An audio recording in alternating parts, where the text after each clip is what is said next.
ஏசாயா புஸ்தகம் 5ஆம் அதிகாரம் 1 முதல் 4 வசனங்கள். இப்பொழுது நான் என் நேசரிடத்தில் அவருடைய திராட்சை தோட்டத்தை குறித்து என் நேசருக்கு ஏற்ற ஒரு பாட்டை பாடுவேன். என் நேசருக்கு மகா செழிப்பான மேட்டிலே ஒரு திராட்சை தோட்டம் உண்டு. அவர் அதை வேலி அடைத்து அதிலுள்ள கற்களை பொறுக்கி அதில் நற்குல திராட்சை செடிகளை நட்டு அதன் நடுவில் ஒரு கோபுரத்தை கட்டி அதில் ஆலையையும் உண்டு பண்ணி அது நல்ல திராட்சை பழங்களை தரும் என்று காத்திருந்தார். அதுவோ கசப்பான பழங்களை தந்தது. எருசலேமின் குடிகளே, யூதாவின் மனுஷரே, எனக்கும் என் திராட்சை தோட்டத்துக்கும் நியாயம் தீருங்கள். நான் என் திராட்சை தோட்டத்திற்காக செய்யாத எந்த வேலையை இனி அதற்கு செய்யலாம்? அது நல்ல திராட்சை பழங்களை தரும் என்று நான் காத்திருக்க அது கசப்பான பழங்களை தந்ததென்ன? போதும். இந்த வேத வசனங்களிலே 4வது வேத வசனத்தை மீண்டும் ஒரு முறையாய் நாம் வாசிக்கலாம். நான் என் திராட்சை தோட்டத்திற்காக செய்யாத எந்த வேலையை அதற்கு இனி செய்யலாம்? அது நல்ல திராட்சை பழங்களை தரும் என்று நான் காத்திருக்க அது நல்ல திராட்சை பழங்களை தரும் என்று நான் காத்திருக்க அது கசப்பான பழங்களை தந்ததென்ன? ரைட். ஆண்டவராகிய கிறிஸ்து இயேசு, ஆண்டவராகிய தேவன் இந்த வார்த்தைகளை அவர் பேசுகிறதாய் நாம் பார்க்கிறோம். ஆண்டுடைய ஊழியக்காரன் மூலமாக அவர் தீர்க்க தரிசனமாய் இந்த வசனங்களை பேசுகிறார். என்ன? ஆண்டவராகிய கர்த்தர் ஒரு அருமையான ஒரு திராட்சை தோட்டத்தை அவர் என்ன செய்திருந்தார்? உருவாக்கியிருந்தார். ஒரு அருமையான திராட்சை தோட்டத்தை, அந்த திராட்சை தோட்டத்தை உருவாக்கி அதிலே அநேக திராட்சை செடிகளை ஊன்றியிருந்தார். அந்த தோட்டத்திற்குள்ளே அவர் அடிக்கடி சென்று அதற்கு என்ன செய்ய வேண்டுமோ அதையெல்லாம் அவர் செய்து வந்ததாக இந்த வசனங்களிலே நாம் பார்க்க முடியும். அவர் அதை ஊன்றி அதற்கு தேவையானவைகள் எல்லாவற்றையும் செய்து அந்த திராட்சை தோட்டத்திலிருந்து எனக்கு நல்ல பழங்கள் கிடைக்க வேண்டும் என்ற எதிர்பார்ப்போடு அவர் இருக்க, இனிப்பான பழங்கள் வேண்டும் என்ற விருப்பத்தோடு அவர் ஆவலோடு இருக்க, ஆனால் அங்கே வந்தது எல்லாரும் சொல்லாமா? கசப்பான பழங்கள். அதற்கு வேலி போட்டிருந்தார். எப்படி? அதற்கு வேலி அடைத்திருந்தார், பாத்தி கட்டியிருந்தார், தேவையான எல்லாவற்றையும் அவர் செய்திருந்தார். செய்து நிச்சயம் இதன் மூலமா எனக்கு ஒரு நல்ல பழங்கள், இனிப்பான பழங்கள், மிகவும் ருசியான பழங்கள் கிடைக்கும் என்று அவர் காத்திருந்தார். ஆனால் அங்கே வந்தது என்ன? மிக கசப்பு நிறைந்த பழங்கள், ருசி குறைந்த பழங்கள், இனிமையற்ற பழங்கள், வேண்டாம் என்று கூறக்கூடிய கெட்ட பழங்களாய், டீகேடானது போல இருந்த ஒரு பழங்களாய் கிடைத்ததாக ஆண்டவர் அங்கே பேசுகிறார். ஆதங்கத்தோடு அவர் கூறுகிற வார்த்தை இது. உடைந்த இருதயத்தோடு அவர் கூறுகிறார். பாருங்கள், அவர் பேசுவதை பாருங்கள். மீண்டுமாக அந்த 4ஆம் வசனம் வாசிங்க. நான் என் திராட்சை தோட்டத்திற்காக செய்யாத எந்த வேலையை இனி அதற்கு செய்யலாம். நான் ஊன்றி இருக்கிற அந்த திராட்சை தோட்டத்திற்கு, நான் உருவாக்கின அந்த திராட்சை செடிகளுக்கு இனி நான் என்ன வேலையை நான் செய்ய முடியும்? எல்லாவற்றையும் செய்து விட்டேனே. அந்த திராட்சை செடிக்கு என்ன வேண்டுமோ அதையெல்லாம் நான் செய்து விட்டேன். இனி நான் செய்யாத வேலை என்று ஒன்றும் இல்லை என்பதாய் கூறுகிறார். செய்யாத வேலை என்று ஒன்றும் இல்லை என்று கூறுகிறார். யாரை குறித்து சொல்லுகிறார்? அந்த 7ஆம் வசனம் வாசிங்க. சேனைகளின் கர்த்தருடைய திராட்சை தோட்டம் இஸ்ரவேலின் வம்சமே, இஸ்ரவேலின் வம்சமே. அவருடைய மனமகிழ்ச்சியின் நாற்று யூதாவின் மனுஷரே, யூதாவின் மனுஷரே. யாரை பற்றி இந்த வார்த்தைகளை கூறுகிறார்? இஸ்ரவேல் மக்களை பற்றி. ஆண்டவரால் உருவாக்கப்பட்ட அந்த இஸ்ரவேல் என்ற அந்த ஜனம், தேவ ஜனத்தை பற்றி தான் இந்த வார்த்தைகளை ஆதங்கத்தோடு சொல்லுகிறார். நான் செய்யாத வேலை என்று ஒன்று இல்லை. கவனிங்களே, அந்த 2ஆம் வசனத்தை வாசிங்க. அவர் அதை வேலி அடைத்து அதில் உள்ள கற்களை பொறுக்கி அதிலே நற்குல திராட்சை செடிகளை நட்டு அதன் நடுவில் ஒரு கோபுரத்தை கட்டி அதில் ஆலையையும் உண்டு பண்ணி போதுங்க. நீ கவனிங்களே, இந்த 2ஆம் வசனத்தில் அவர் என்னவெல்லாம் செய்தார் என்ற வார்த்தையை பார்க்கிறோம். வேலி அடைத்தாராம், அப்புறம் எடுத்தாராம், அதிலே கோபுரத்தை கட்டினாராம். என்னது? அங்கேயே எல்லா வேலைகளையும் செய்து முடிக்கக்கூடிய அளவுக்கு ஒரு பெரிய ஃபேக்டரி மாதிரி வச்சிருந்தார் அதை எல்லாம். ஆகவேதான் அவர் கேட்கிறார், நான் செய்யாத வேலை ஒன்று இல்லையே, இனி நான் என்ன வேலை செய்வது? இந்த காலை வேளையில அதே ஆதங்கத்தோடு, அதே உடைதலோடு, ஆவிக்குரிய இஸ்ரவேலர்களாகிய என்னை பற்றி, உங்களை பற்றி ஆண்டவருடைய உள்ளம் கேட்கிறது. நான் உங்களுக்கு செய்யாத வேலை என்ன உண்டு என்று கேட்கிறார். நான் உங்களுக்கு செய்யாத வேலை என்ன உண்டு? பாவத்திலே, அக்கிரமத்திலே, பிசாசின் பிடியிலே வீழ்ந்திருந்த, ஜீவனற்ற இருந்த, பாதாளத்தின் அந்த பாதையில இருந்த உன்னையும் என்னையும் அவர் மீட்டெடுத்தாரே, அதை உணர்ந்து இருக்கிறாயா என்று சொல்லி கர்த்தர் ஆதங்கத்தோடு கேட்கிறார். நியாயப்பிரமாணத்தால் இஸ்ரவேலர்கள் எப்படி இறுக கட்டப்பட்டு இருந்தார்களோ அதே போல நீங்களும் நானும் பாவத்தாலே இப்படிப்பட்டவர்களாய் இருந்த என்னையும் உங்களையும் அவர் மீட்டெடுத்ததை சிந்தித்து கேட்கிறார். நீ பாவத்திலே அல்லவா இருந்தாய், நீ அக்கிரமத்திலே இருந்தாயே, அந்த மோட்சத்தின் பிள்ளையாக முடியாமல் பிசாசின் பிடியில் அல்லவா இருந்தாய், தேவ பாதையை விட்டு பிசாசினுடைய அந்த வழியிலே போகிறவனாய் அல்லவா இருந்தாய், விக்கிரகத்தை ஆராதிக்கிறவனாய் அல்லவா இருந்தாய். உனக்காக நான் இந்த உலகத்திற்கு வந்து இறங்கி உன்னை மீட்டெடுக்கும்படியாய் என் ஜீவனை தியாக பலியாய் ஒப்பு கொடுத்தேனே, இனியும் நான் உனக்கு செய்ய வேண்டிய வேலை என்ன என்று கேட்கிறார். கேட்டு என்ன சொல்லுகிறார்? இனிப்பான பழங்களை நீ எனக்கு தருவாய் என்று நான் சிந்தித்திருந்தேன், ஆனால் என்னவோ எனக்கு கசப்பான பழங்கள், இனிமை குறைவான பழங்கள்.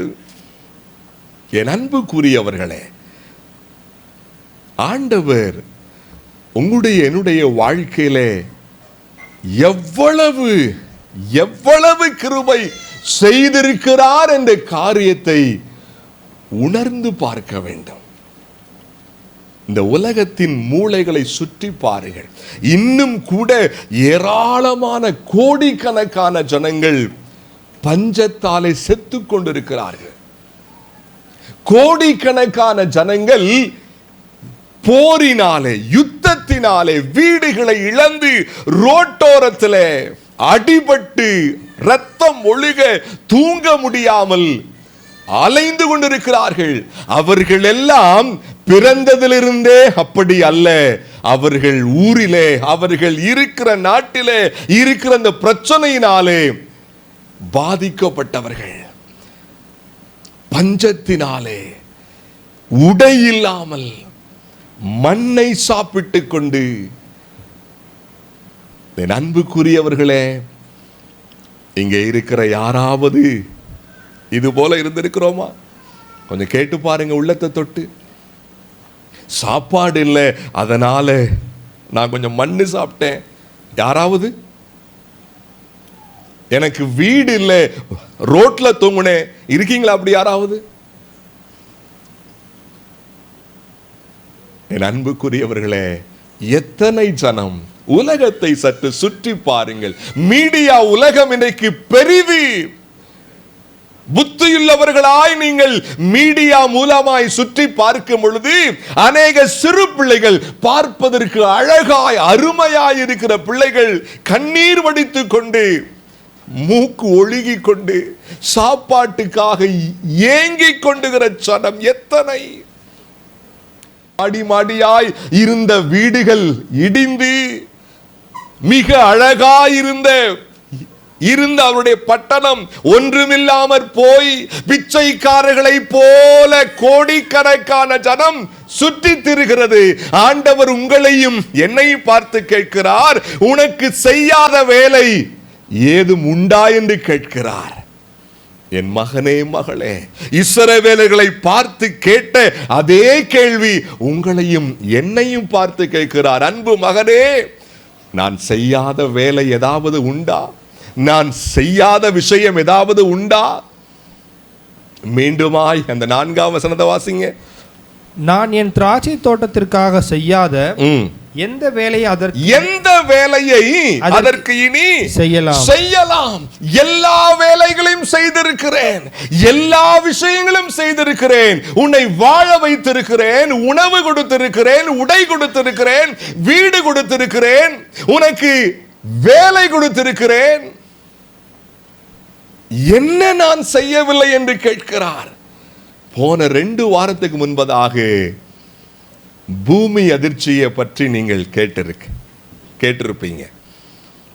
2 நாடுகளிலே, மியான்மரில் இல்லையா, அதிக அதிர்ச்சி, சாதாரண அதிர்ச்சி அல்ல. அதை டிவியில போன்ல நீங்க பார்த்திருக்கலாம். வீடுகள் இடிந்து ஒன்றுமில்லாமற் போய் அவ்வளவு நாள் சுகமாய் இருந்தவர்கள் பிச்சைக்காரர்களாய் மாறி போனார்கள். ஒரு வினாடியிலே பாத்திரத்தை ஏந்தி கொண்டு ரொட்டிக்காக ஓடி வருகிறார்கள்.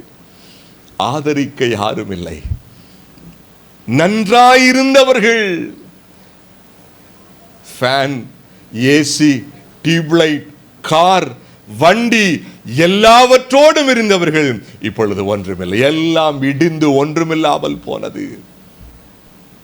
பல நாடுகளிலே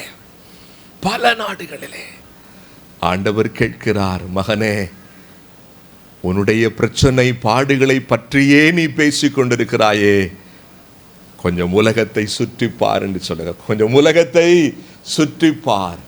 அநேகர் பாத்திரத்தை எடுத்துக்கொண்டு ஏந்தி கொண்டிருக்கிறார்கள். யா, எனக்கு ரொட்டி கொடுங்க, எனக்கு ரொட்டி கொடுங்க, எனக்கு ரொட்டி கொடுங்க, எனக்கு ரொட்டி கொடுங்க. ஒரு நேரம், ஒரு நாளைக்கு அந்த ஒரு ரொட்டி கூட கிடைக்க முடியாமல் பசியிலே, பட்டினியிலே இப்படியாய் பேசுகிறார்கள். அந்த குண்டு போட்டப்ப நானும் கூட செத்திருக்கலாமே, நான் பிழைச்சுக்கிட்டேன் என்று உடைந்து போய் பேசுகிற ஜனம் ஏராளம். ஆண்டவர் கேட்கிறார், உலகம் இப்படி இருக்க உனக்கு நான் எல்லாவற்றையும் செய்திருக்கிறேனே, எனக்கு நீ தந்தது கசப்பான பழம், ருசி குறைந்த பழம். உன்னை நான் உருவாக்கினது இதற்காக அல்லவே, இனிமையான பழத்தை கொடுப்பாய் என்றுதானே நான் உருவாக்கினேன். மிக ருசியான பழத்தை கொடுப்பாய் என்றுதானே உருவாக்கினேன். ஆனால் எல்லாவற்றை பெற்றும், எல்லாவற்றை நான் உனக்கு செய்தும் எனக்கு என்னவோ நீ ருசி குறைந்த பழங்களை அல்லவா கொடுத்தாய் என்ற ஆதங்கத்தோடு கேட்கிறாய். என் அன்பு தேவ சனமே, என் அன்பு தேவ பிள்ளையே, அநேகருடைய வாழ்க்கையில என்ன பழங்கள், என்ன பழங்கள்? சத்தமா சொல்லாமா? கசப்பான பழங்கள். என்ன என்ன அர்த்தம்? ஆண்டவருக்கு பிடிக்காத அந்த மாம்ச குணங்கள் ஆண்டவர் பார்வையிலே அது கசப்பான பழம். ஆவியின் கனியாகிய அன்பு, சந்தோஷம், சமாதானம், நீடிய பொறுமை, இது போன்ற இந்த ஆவிக்குரிய குணங்கள் இனிமையான பழங்கள். இனிமையான.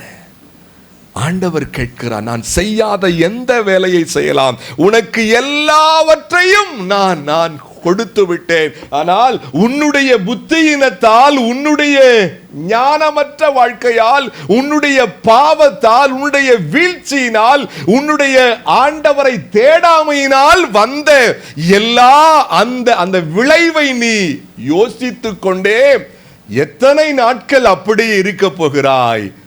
இவைகளை யோசித்துக் கொண்டே நீ எனக்கு இனிமை குறைவான பழத்தை தானே கொடுத்து கொண்டிருக்கிறாய். சற்று உலகத்தை திரும்பி பார் என்று சொல்லுகிறார் கர்த்தர். மாம்ச குணங்கள் அவனுடைய பார்வையிலே கசப்பான பழம். மாம்ச குணங்கள் கோபம், எரிச்சல், பொறாமை மற்றும் அசுத்த விருப்பம், சோம்பல், மந்தம், விரோதம், வேசித்தனம், போர்னோகிராஃபி, நேரத்தை வீணடித்தல், இச்சையான பார்வைகள், பெருமை, இருமாப்பு, இவைகள் எல்லாம் அவனுடைய பார்வையிலே கசப்பான பழம். ஆண்டவர் மேலே வாஞ்சை இல்லாமை, அவனுடைய ஊழியத்திலே வாஞ்சை இல்லாமை, இதெல்லாம் கசப்பான பழம். ஆண்டவரை சொந்த இரட்சகராக ஏற்றுக்கொண்ட பொழுது, இனி நான் ஆண்டவருக்கு இனிமையான வாழ்க்கையை நான் என்ன செய்வேன்? அவருக்கு பரிசாக விட்டு கொடுப்பேன் என்று தீர்மானித்து, இனி பாவ கோபப்பட மாட்டேன், இனி எரிச்சல் பட மாட்டேன், இனி பொறாமை, இனி விரோதம், இனி வேசித்தனம், இனி போர்னோகிராஃபி, இனி ஆபாச பார்வை, இனி அதெல்லாம் நான் செய்ய மாட்டேன். இனி ஆண்டுடைய காரியத்திலே வாஞ்சை காட்டுவேன் என்று தீர்மானித்த அன்பு தேவ பிள்ளைகளாகிய நானும் நீங்களும் நன்றாய் ஊன்ற கோபம் என்ற பழம் காய்த்து பழமாய் மாறி இருக்கிறதா இல்லையா? முந்தி கோபப்படுவதை விட இப்பொழுது அதிகமா கோபம் வருதா? யோசிச்சு பாருங்க. முன்பு அதாவது எரிச்சல் மிக கம்மியா இருக்கும், இப்ப கொஞ்சம் எரிச்சல் அதிகமா இருக்கு.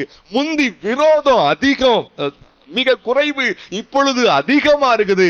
முன்பு ஐயோ அந்த அசுத்தம், அந்த விருப்பத்துல நான் அதிகமா இருக்க கூடாது என்று உணர்வோடு இருந்த காலம் மறைந்து, இப்பொழுது அசுத்த விருப்பம் என்ற அந்த காய்த்து பழமாய் மாறி கோபம் என்ற பழம் நன்றாய் வளர்ந்திருக்கிறது. எரிச்சல் என்ற பழம் நன்றாய் காய்த்து வளர்ந்திருக்கிறது. பொறாமை என்ற பழம் நன்றாய் காய்த்து வளர்ந்திருக்கிறது. இந்த கசப்பான பழங்களை காய்த்து கொண்டே ஆண்டவர் எனக்கு அவர் கிருபை செய்ய வேண்டும் என்று சொன்னால் நியாயம் வேண்டாமா?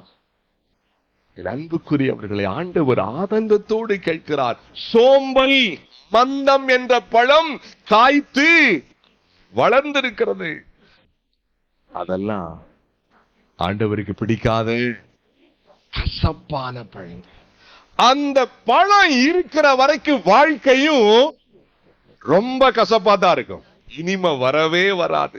எவ்வளவு செய்தி கேட்டாலும், எத்தனை முறை கர்த்தர் பேசினாலும், மகனே உனக்கு நான் வேலை அடைத்திருக்கிறேன், உன்னை நான் உருவாக்கினேன், உனக்கு நான் இதை செய்கிறேன் சொல்லி அதையும் இதையும் கர்த்தர் செய்து பேசிக்கொண்டே இருந்தாலும், கோபம் என்ற பழத்தை அத்து போட்டுட்டு அன்புன்ற பழம் என்ன செய்ய மாட்டேங்குது?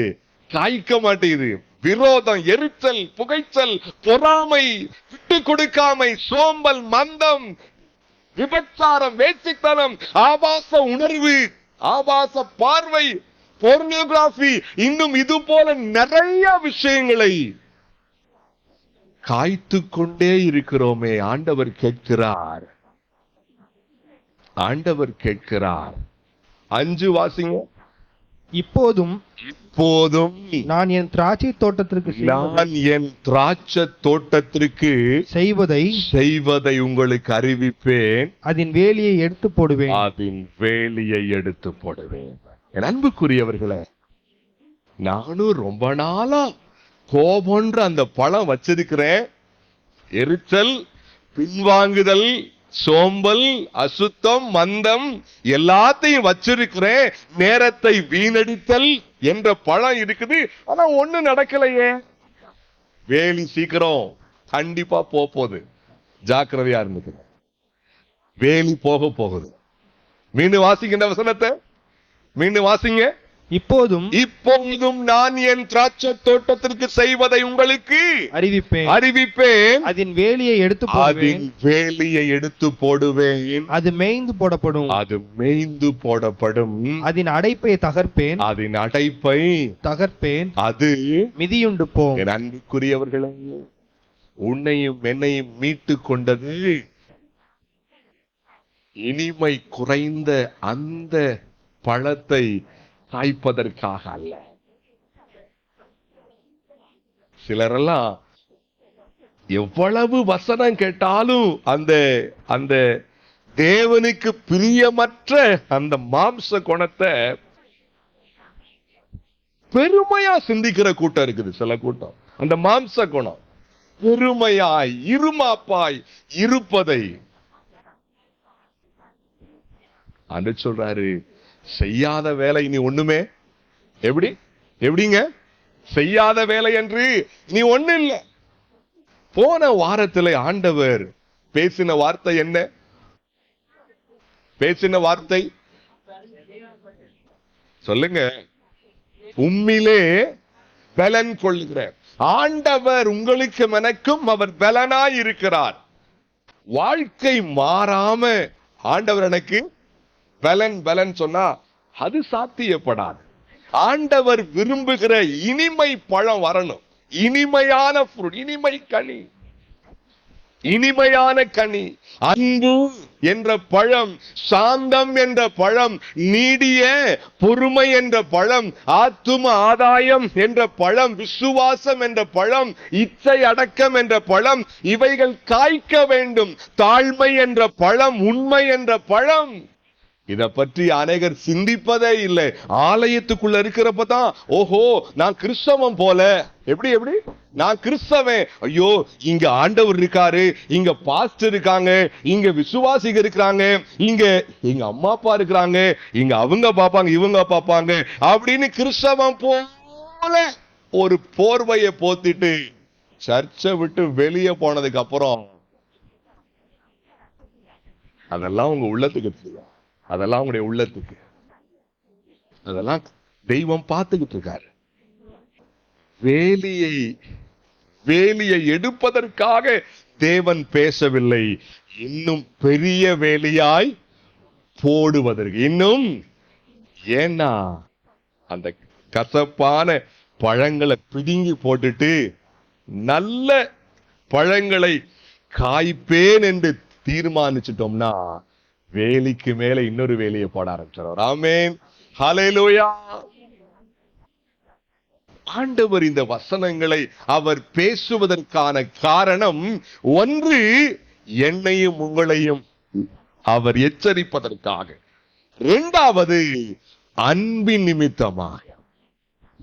ஒன்று சத்தமா சொல்லாமா, எச்சரிப்பதற்காக. ரெண்டு அன்பின் நிமித்தமாக.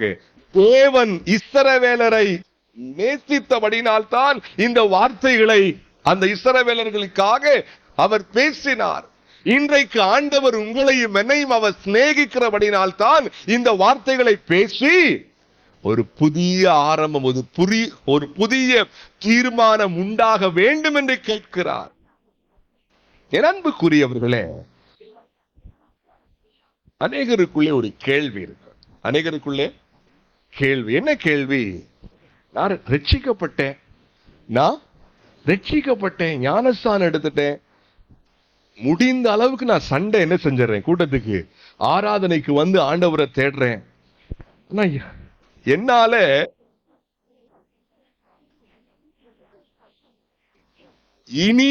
அதாவது மிக இனிமையான ஃப்ரூட்ஸ் என்னால என்ன செய்ய முடியல, ஆண்டவருக்கு கொடுக்க முடியல. கோபப்படக்கூடாதுன்னு நான் சிந்திக்கிறேன். எரிச்சல், தேவனுக்கு பிரியமற்ற விஷயங்களில் ஈடுபடக்கூடாதுன்னு நான் சிந்திக்கிறேன். ஆனா என்னால முடியலன்னு சொல்ற அந்த உணர்வு, அந்த கேள்வி, ஏன்னு புரியலன்ற அந்த கேள்வி அநேகருக்குள்ள இருக்கலாம். ஏன் இனிமையற்ற பழங்கள்? ஒரு 3 காரணத்தை மட்டும் நம்ம பார்க்க போறோம்.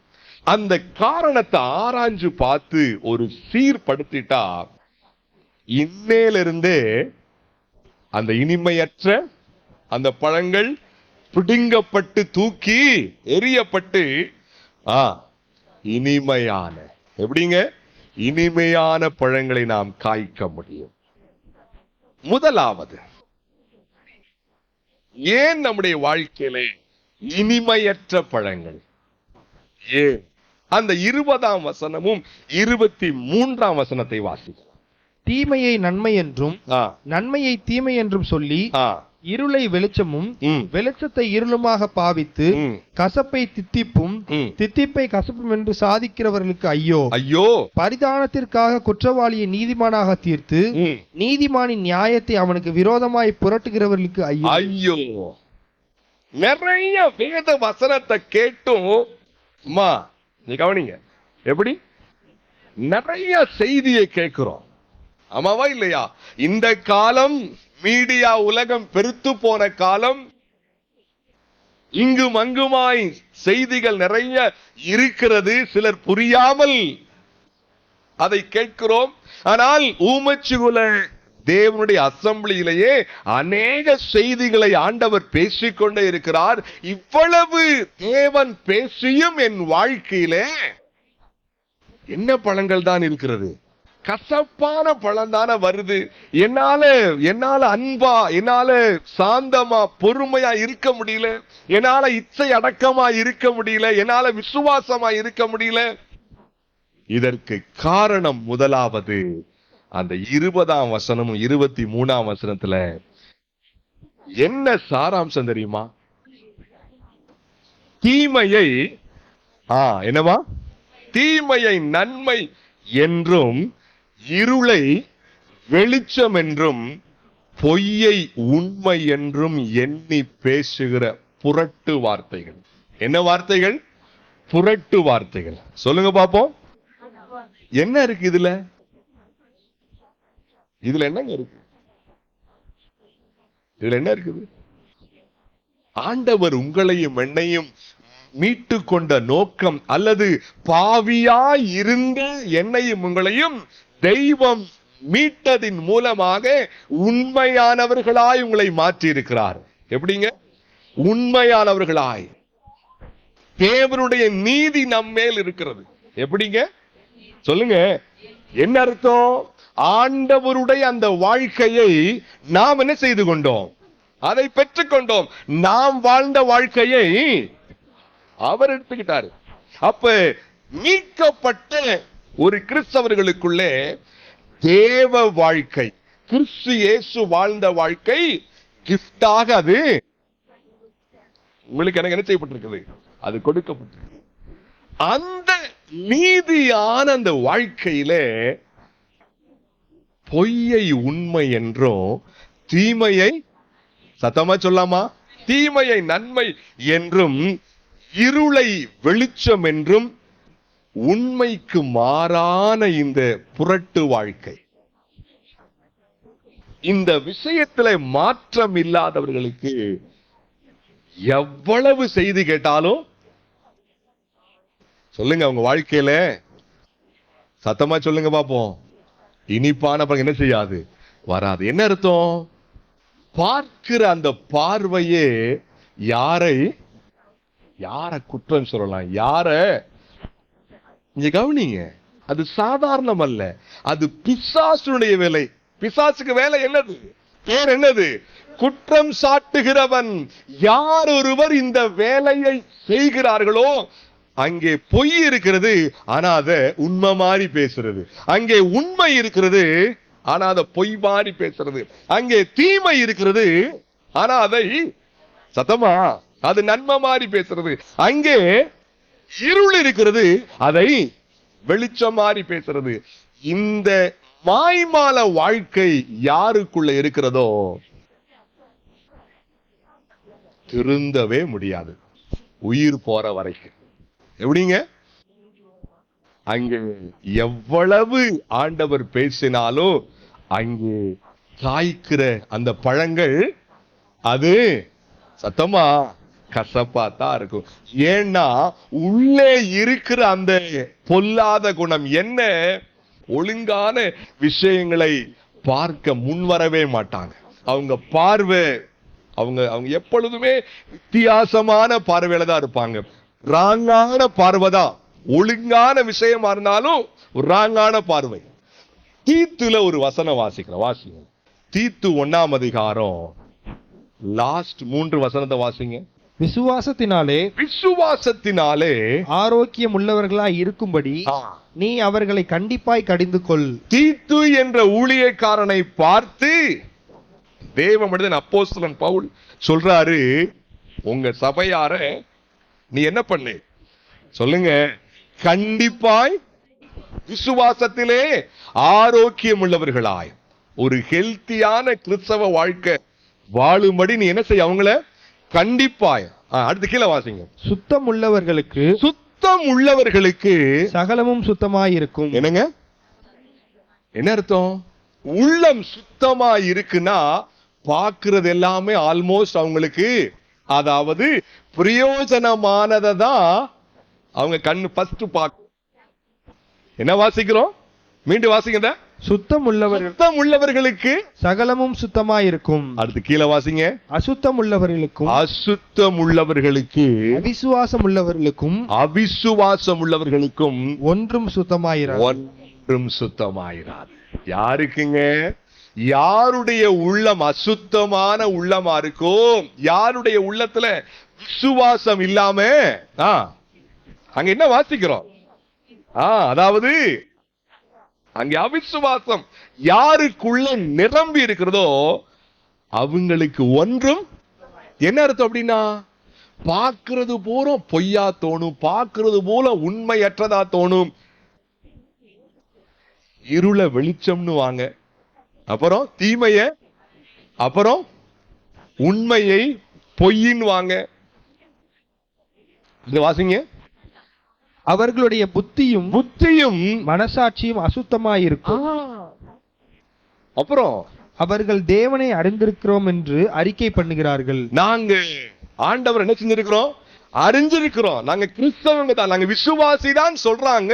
ஆனா கிரியைகளினாலேயோ அவரை மறுதலிக்கிறார்கள். அப்புறம் அவர்கள் அருவருக்கப்படத்தக்கவர்களும் கீழ்ப்படியாதவர்களும் எந்த நற்கிரியையும் செய்ய ஆகாதவருமாய் இருக்கிறார்கள். வேத வசனம் பாருங்க, தெள்ள தெளிவா இருக்கு. யாருக்குள்ளே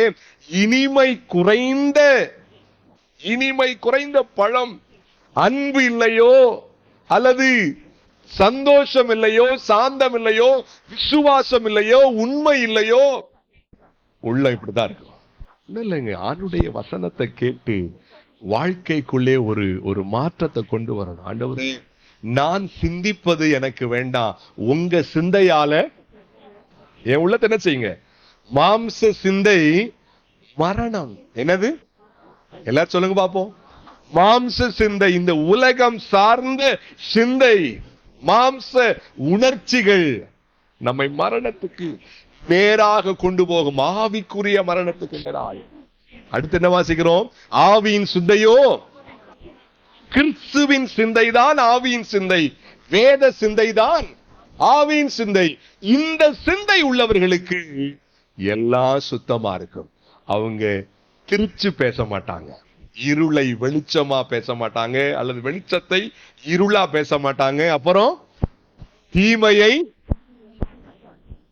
அவர்களுக்குள்ளே புரட்டு வாழ்க்கை இருக்காது, மாய்மால வாழ்க்கை இருக்காது, ஏமாற்று வாழ்க்கை இருக்காது.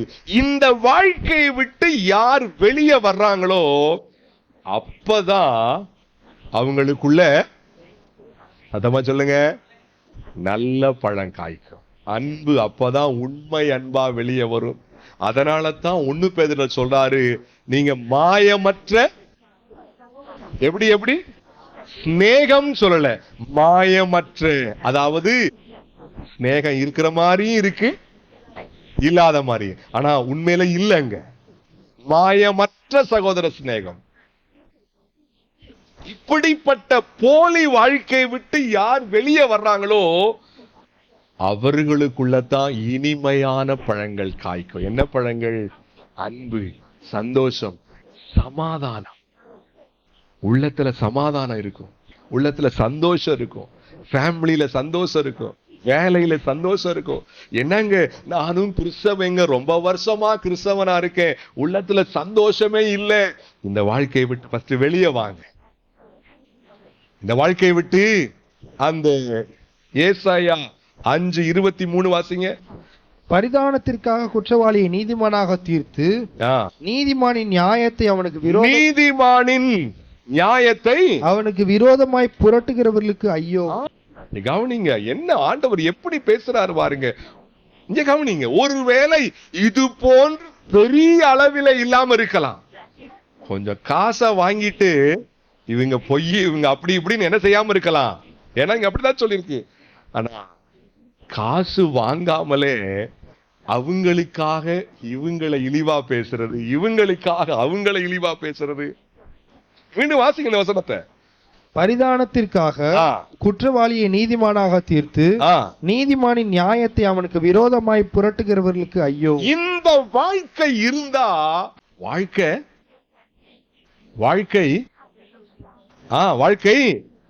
கசப்பாத்தான் இருக்கும், இனிமையே இருக்காங்க. ரொம்ப ரொம்ப டார்ச்சரா இருக்கு, ரொம்ப கஷ்டமா இருக்கு.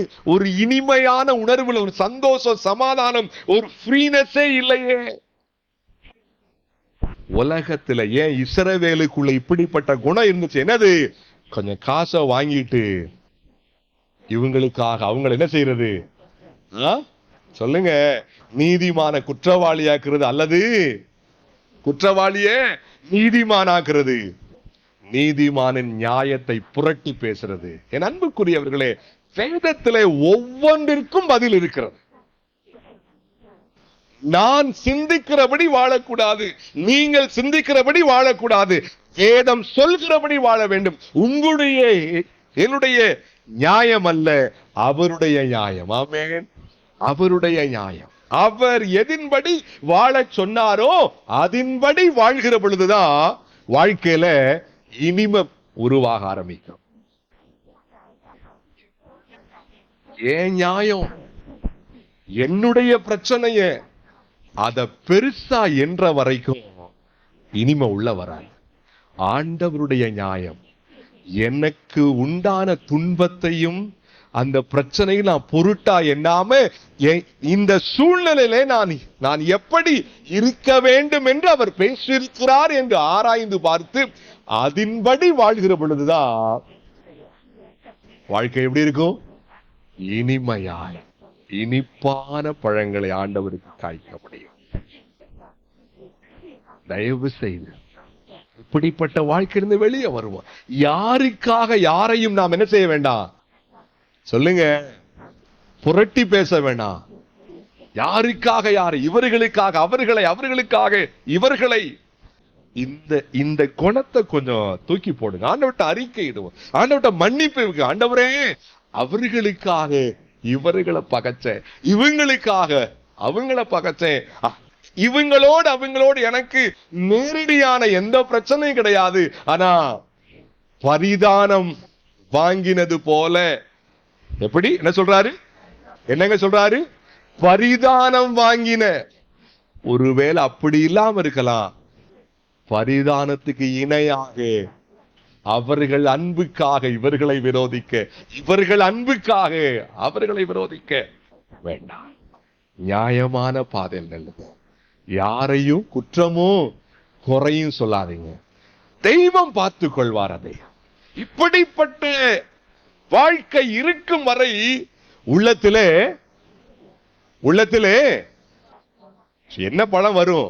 கசப்பு தான் வரும். நானும் ட்ரை பண்றேன், கோபத்தை விட அது என்னமோ கூடிக்கிட்டு தான் இருக்கு. கூடத்தான் செய்யும். கோபம் கூட கூட வீட்டுல இருக்கிற நிம்மதி என்ன செஞ்சிடும்? போயிரும்.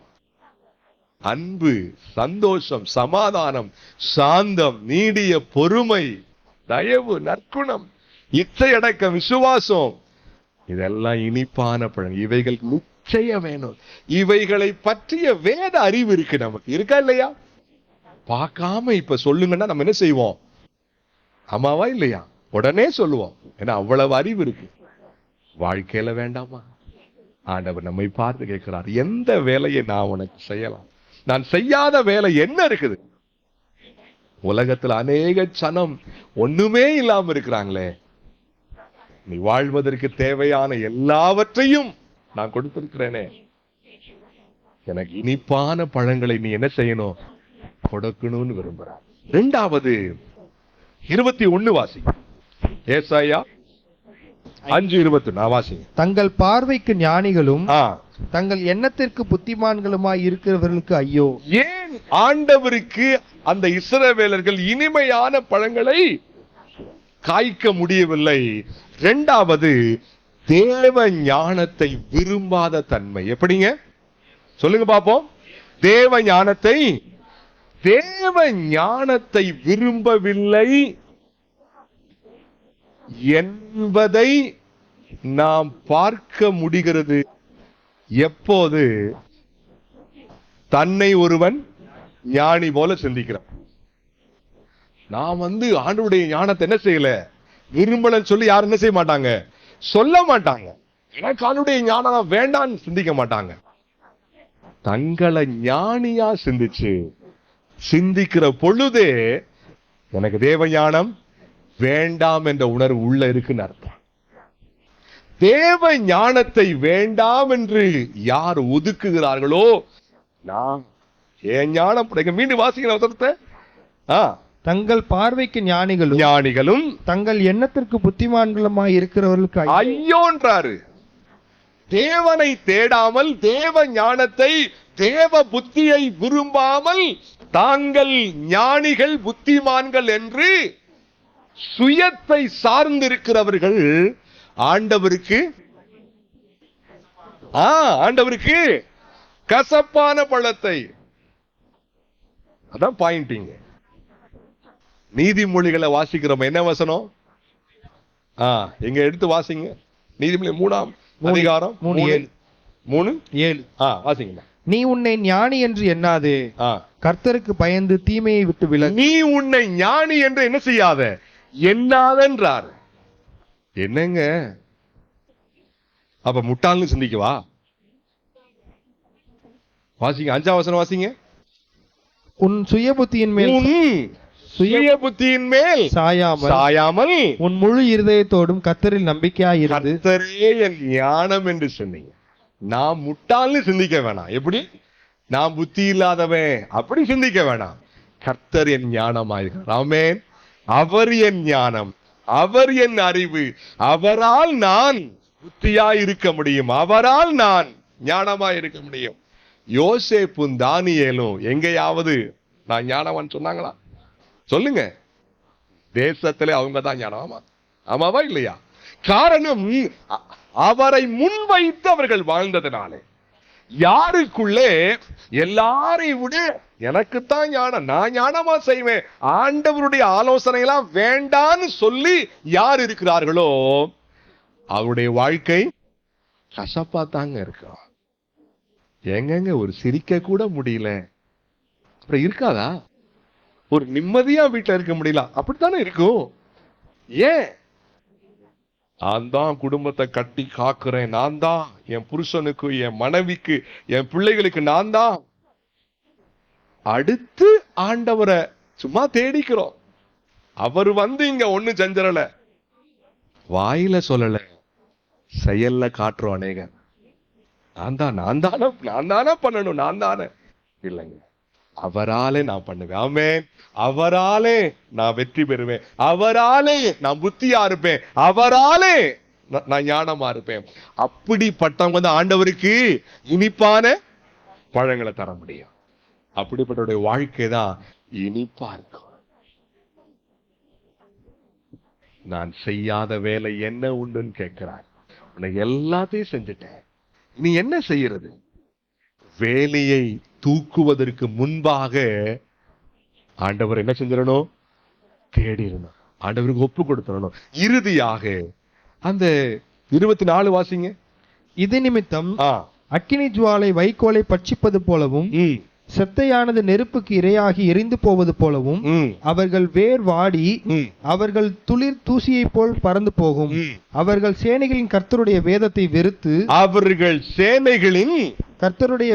வெறுத்து இஸ்ரவேலில் உள்ள பரிசுத்த வசனத்தை அசட்டை பண்ணினார்களே. ஏன் கசப்பு? ஏன் வாழ்க்கை? ஏன்? மூன்றாவது முக்கியமான காரணம், தேவ வசனத்தை அசட்டை பண்ணுகிறது. என்னங்க சொல்லுங்க? தேவ வார்த்தையை தீர்க்கதரிசிகள் மூலமாய் ஆண்டவர் பேசின அந்த வார்த்தையை முக்கியமாய் சிந்திக்காமல் அவைகளை அசட்டை செய்ததினாலே ஆண்டவருக்கு அவர்கள் சொல்லுங்க கசப்பான பழத்தை காய்ச்சாங்க. அவர் என் செடி, என் திராட்சை தோட்டம் நல்ல பழங்களை கொடுக்கும் நான் நினைச்சேன். ஆனா வந்தது என்னவோ கசப்பான பழங்கள். ஆதங்கப்பட்டு என்ன வேலை நான் செய்யறது, எனக்கே புரியலையே அப்படின்னு வெறுத்து போய் சொல்றாரு. நான் வேலை என்ன செய்ய போறேன்?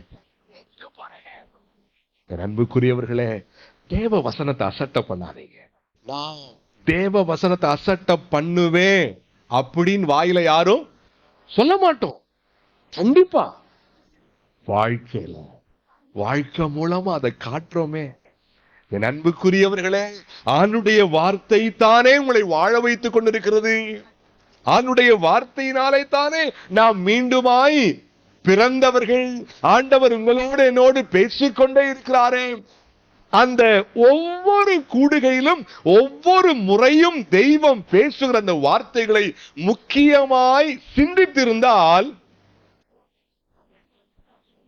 தேவ தூதர்களை போலவா இல்ல இருப்போம். இப்ப நம்ம முகம் பிரகாசிச்சு வாழ்க்கைகள் அப்படியே பிரகாசமாய்.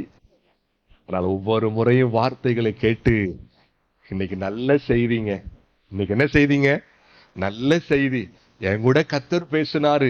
ஐயோ இன்னைக்கு அந்த குடும்பம் வராம போச்சு, ஐயோ இந்த குடும்பம் வரல, ஐயோ அந்த தம்பி வரல, பரவாயில்ல இன்னைக்கு என் கூட பேசினார் கர்த்தர். இப்படி மார்க்கு போட்டு காலத்தை ஓட்டிக்கிட்டு இருக்கோமே. என்னைக்கு வாழ்க்கை மாறுறது? தேவ ராஜ்யம் பேச்சிலை அல்ல, பேச்சிலை அல்ல. தேவ வசனத்தை அநேகர் வாழ்க்கையின் மூலமாய் அசட்டை செய்து செய்து செய்து செய்து அவர்களையும் அறியாமல் பழம் கசப்பா காய்ச்சிக்கிட்டு இருக்காங்க. கோபத்தை பெருமையா சிந்திக்க ஆரம்பிச்சிட்டாங்க. விரோதமா இருக்கிறத பெருமையா, ரொம்ப போல்டா. ஆச்சரியமா இருக்கு, ஆச்சரியமா இருக்கு. சில கூட்டமா சேர்ந்தா சில ஆபாச விஷயங்களை பேசுறத பெருமையா சிந்திக்க ஆரம்பிச்சிட்டாங்க. நானும் அதெல்லாம் யோசிக்காம பேசுவேன். வெக்கங்கட்ட கிறிஸ்தவர்கள். அப்படிப்பட்டவர்களுக்கு தேவ ராஜ்யத்துல இடம் இல்லை. அதை புரிஞ்சுக்கங்க. பெருமைப்பட ஆரம்பிச்சிட்டாங்க. விரோதமா இருக்கிறத, கோபத்தை, ஆபாசத்தை, ஃப்ரெண்ட்ஸ் மத்தியில இருக்கிறோம். நம்மளும் ரெண்டு ஆபாச ஜோக் அடிச்சாதான் கொஞ்சம் ஈக்குவலா சிந்திப்பாங்கன்னு அசட்டையா நம்மளும் 2 கெட்ட வார்த்தை பேசினாதான் ஈக்குவலா சிந்திப்பாங்க. வெக்கமா இல்ல.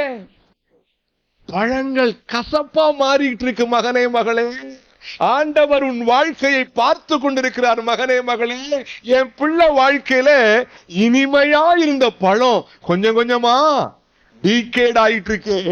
கசப்பா. உனக்கு புரியலையா? அது புரியலையா? உன்னோடு ஆண்டவர் பேசவில்லையா? எத்தனை முறை ஆண்டவரே, எல்லா பிரச்சனையும் ஓஞ்சு வீட்டுல போய் நம்ம மூளையில உட்கார்ந்து என்னடா வாழ்க்கை கசப்பா இருக்கு அப்படின்னு சிந்திக்கிறோமே. ஆண்டவர் சொல்றாரு, அதுதான் இந்த 3 விஷயத்தை நீ பண்ணிட்டு இருக்க. என்னது? உன் பார்வை ராங்காவே பாக்குது. எல்லாத்தையும் உன் பார்வை என்ன செய்யுது? ராங்காவே பாக்குது. ஒழுங்கா இருக்கிறவங்களையும் ஒழுங்கீனமா பாக்குது. என்ன பார்வைன்னு தெரியல. அசுத்தமான சிந்தை ஒழுக்கமானவர்களுக்கு கூட ராங்கா சிந்திக்குது. ஒரு அருமையான ஒரு தேவ பிள்ளை இப்படியாய் அவர்கள் சொன்ன விஷயம் எனக்கு ஞாபகத்துக்கு வருது. அருமையான தேவ பிள்ளை, முழங்கால் போட்டா சினிமா ஹீரோஸ் தான் ஞாபகத்துக்கு வர்றாங்க அப்படின்னு சொல்றாங்க. இங்க இல்ல, வெளியே. ஒருவேளை இங்க கூட அப்படி இருக்கலாம். உங்களுக்கு தெரியும், உங்க உள்ளத்துக்கு தெரியும், சினிமா ஹீரோஸ் தான். அந்த ஹீரோக்களை சிந்திச்சு என் வாழ்க்கை, என் சிந்தனை எங்கெல்லாம் போகுதுன்னு தெரியல. ஆச்சரியமா இருக்கு, ஆச்சரியமா. ஆண்டவர் கேட்கிறார், எந்த வேலையை நான் செய்யாம இருக்கேன்? உனக்காக எல்லாவற்றையும் நான் செய்கிறேனே மகனே, உணர்வில்லையான்னு கேட்கிறாரு. எனக்கு இனிமையான பழம் வேணும்னு கேட்கிறாரு. தேவ வார்த்தை அசட்ட பண்ணாதீங்க. பாருங்க, ஒவ்வொரு கூட்டத்திலும் ஆண்டவர் பேச காரணம் உங்களையும் என்னையும் சீர்படுத்தத்தான். ஆறுதலான வார்த்தைகளா இருந்தாலும் அது அப்படியே கேட்டுட்டு பூசிட்டு போறதுக்கு இல்ல, அதனால சீர்படுவதற்கு. போன வாரத்துல அருமையான ஒரு குடும்பத்துக்கு, இங்கே உள்ள குடும்பத்துக்கு நாங்க போனப்ப நான் சொன்னேன், ஆண்டவர் பேசினார். ஆவியாவுடைய பிரதான நோக்கமே பாவத்தை குறித்து, நீதியை குறித்து கண்டித்து உணர்த்துறது தான். பேர் என்னது அவருக்கு? தேற்றரவாளன். என்ன வாளன்? தேற்றுகிறவர். ஆனா பேச்சு எப்படியா? கண்டித்து, பாவத்தை குறித்து, நீதியை குறித்து, நியாய தீர்ப்பை குறித்து. என்ன வெறும் தேற்றுகிற வார்த்தையில சாரம் கிடையாது. கண்டிப்பின் வார்த்தையில தான் ஆறுதலும் தேறுதலும் சாரம் இருக்கு. அவருடைய பிரதான நோக்கம் ஒவ்வொரு செய்தியும் அப்படியே பூசி போட்டு அதுக்கல்ல. இன்னைக்கு அப்பா உள்ளம் காயத்தோட வந்தேன், இன்னைக்கு கொஞ்சம் என்ன போட்டிருக்காங்க?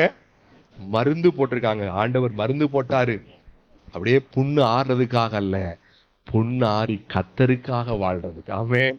அதுக்காகத்தான் பேசுறாரு. புண்ணை மட்டும் ஆத்திட்டு போறதுக்கு இல்ல, வாழ்க்கையை கத்தருக்கு ஒப்பு கொடுத்து வாழ்வதற்காக. ஆறுதலான வார்த்தையும் சீர்படுத்ததா, கண்டிப்பான வார்த்தையும் சீர்படுத்த. தேவ வசனத்தை அசட்ட பண்ணாதீங்க. மீண்டும் அந்த வசனத்தை வாசிங்க. இது நிமித்தம் அக்கினி ஜுவாலை வைக்கோலை பட்சிப்பது போலவும், செத்தையானது நெருப்புக்கு இரையாகி எரிந்து போவது போலவும், அவர்கள் வேர் வாடி அவர்கள் துளிர் தூசியை போல் பறந்து போகும். அவர்கள் சேனைகளின் கர்த்தருடைய வேதத்தை வெறுத்து என்னங்க கவனிங்களேன், நான் வேதத்தை வெறுக்கிறேன்னு சொல்லி யாரும் சொல்ல மாட்டேன். இப்ப சொல்ல மாட்டான், அவவா இல்லையா? இஸ்ரவேல் மக்கள் கூட அப்படி செஞ்சிருக்க மாட்டாங்க. எப்படி? அவனுடைய வசனம் எனக்கு பிடிக்கலங்க, அதை வெறுக்கிறேன், அப்படி யாரும் சொல்ல மாட்டாங்க. சொல்ல பயம். வாழ்க்கை அதை செய்யுதே, வாழ்க்கை அதை காட்டுதே, வேதத்தின் பக்கம் இன்ட்ரெஸ்டே இல்லையே. அதுதான் என்னது? வேதத்தை வெறுத்தல். இஸ்ரவேலில் உள்ள பரிசுத்தருடைய வசனத்தை அசட்டை பண்ணினார்களே. அன்புக்குரியவர்களே, ஆண்டவர் நம்மோடு பேசிக் கொண்டிருக்கிறார். வாழ்க்கையை முழுவதுமா கர்த்தருக்கு ஒப்பு கொடுப்போம். திரும்ப திரும்ப காலங்கள் போனதுக்கு அப்புறம் சீர்பட்டு பிரயோஜனம் இல்லைங்க. காலங்கள் தாண்டினதுக்கு அப்புறம் அந்த ஏற்ற காலத்தெல்லாம் விட்டுட்டு காலங்கள் தாண்டினதுக்கு அப்புறம் யோ இப்ப அப்படியாவது ஆண்டவருக்காக வாழணுமே. ஆண்டவர் சாரம் நிறைந்த வாழ்க்கையை கேட்கிறாரு, சக்கையை கேட்கல. ஆண்டவர் ஓட முடியாதப்ப நான் ஆண்டவருக்காக ஓடணுமே, ஐயோ ஆண்டவருக்காக நான் உழைக்கணும், முடியாதப்ப நான் ஆண்டவருக்காக அப்படி செய்யணும். இப்பவே ஆயத்தப்படுங்க, இனி காலம் செல்லாது. ஆண்டவர் நம்மோடு கூட பேசுவாரா? ஆண்டவருக்கு தேவை இனிமையான பழங்கள். ஆண்டவருக்கு தேவையில்லாதது சத்தமா கசப்பான பழம். ஆத்துமாதாயத்தில் ஈடுபடுங்க, அது இனிமையான பழம். ஆத்துமாக்கள் ஆண்டவரை கொண்டு வாங்க, அது இனிமையான பழம். அன்பா இருங்க, சந்தோஷமா இருங்க, ஹாப்பியா இருங்க, விட்டு கொடுத்து வாழுங்க, தாழ்மையா இருங்க, உண்மையா இருங்க, தூய்மையா இருப்போம். பார்வைக்கு காவல் வைங்க, கண்ணை சுத்த விடாதீங்க, போன்ல சுத்த விடாதீங்க, ஸ்க்ரோல் பண்ணிக்கிட்டே இருக்காதீங்க. உங்களை மட்டும் சொல்றேன், என்னையும் தான் சொல்றேன். ஸ்க்ரோல் அதெல்லாம் வாழ்க்கையின் கசப்பான பழம். ஆண்டவருக்கு ஒப்பு கொடுப்போம். ஆண்டவரே உன்னை சீர்படு. நம்ம எல்லாரும் அப்படியே தேவ முழங்கால் படிடலாம். ஆண்டவர் நம்மோடு கூட பேசி இருக்கிறார். ஆண்டவர் கேட்கிறார், நான் செய்யாத என்ன வேலை உண்டு? நான் என் பிள்ளைகளுக்கு செய்யாத என்ன விஷயம் உண்டு? என் பிள்ளைகள் என்னை மறந்து போனார்களே, என் வேதத்தை வெறுத்து விட்டார்களே, என் வசனத்தை அசட்டை பண்ணினார்களே என்று ஆதங்கத்தோடு கேட்கிறார் தேவ பிள்ளை. ஆண்டவருக்கு ஒப்பு கொடுப்போமா? ஆண்டவருக்கு ஒப்பு கொடுப்போமா? இயேசுவே என்னை மன்னியும் என்று சொல்லலாமா? எல்லாரும் ஆண்டவர் பார்த்து செபிப்போம். ஒரு நிமிஷம் அமைதியா, ஒரு நிமிடம் ஆண்டவருக்கு ஒப்பு கொடுப்போம். இயேசுவே என்னை புதுப்பீங்கன்னு கேட்போம். இயேசுவே என்னை புதிதாய் மாற்றுங்க. என் வாழ்க்கை முழுவதும் இனிமை குறைந்த பழங்கள், தயவாயினை மன்னிங்கன்னு கேட்போம். தயவாயினை மன்னிங்கன்னு கேட்போம். ஒரு நிமிடம் உண்மையான இருதயத்தோடு ஆண்டவருக்கு ஒப்பு கொடுப்போம். உண்மையான இருதயத்தோடு, ஆண்டவரே என்னை சீர்படுத்துங்கன்னு கேளுங்க. தேவ பிள்ளையே, ஆண்டவர் உன்னை நேசிக்கிறார். ஆண்டவர் உண்மையில அன்பாய் இருக்கிறார். ஆண்டவர் உனக்கு அருகே நின்று உன்னுடைய உள்ளத்தை பார்த்து கொண்டிருக்கிறார். என் மகனுக்கு, என் மகளுக்கு உண்மையான அர்ப்பணிப்பு உண்டாகிறதா என்று பார்த்து கொண்டிருக்கிறார். உன்னை நேசிக்கிறபடினால் தான் கர்த்தர் இன்றைக்கு பேசி இருக்கிறார்.